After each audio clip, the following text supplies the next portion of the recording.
Danes je podrl eden izmed stebrov pohorske vzpenjače, ki je že stara 52 let. Kaj je vzrok temu?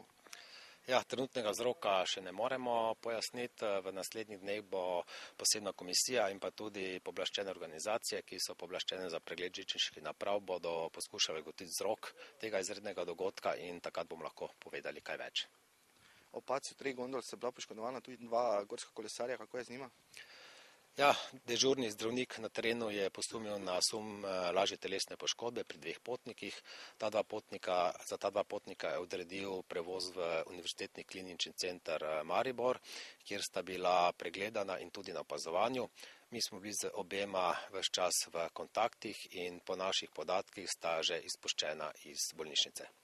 Kako je sicer z vzdrževanjem? Ja, pohorska vzpenjača je stara sicer že 52 let, vendar je ves čas redno vzdrževana, tudi redno modernizirana, tudi redno pregledana tako strani pooblaščenih inštitucij, kakor tudi strani našega strokovnega osebja in do sedaj je pohorska vzpenjača obratovala varno. Da lahko pričakujemo, da bo spet obratovala?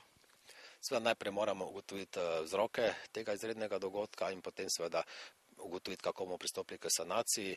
Več bomo lahko povedali v prihodnjih dnevih. Dvomim, da bo letos pozimi to že urejeno. Upam pa, da naslednjo zimo že lahko pričakujemo kako novo zadevo tukaj na našem Pohorju. Ste imeli kdaj kakšne pomisleke glede varnosti?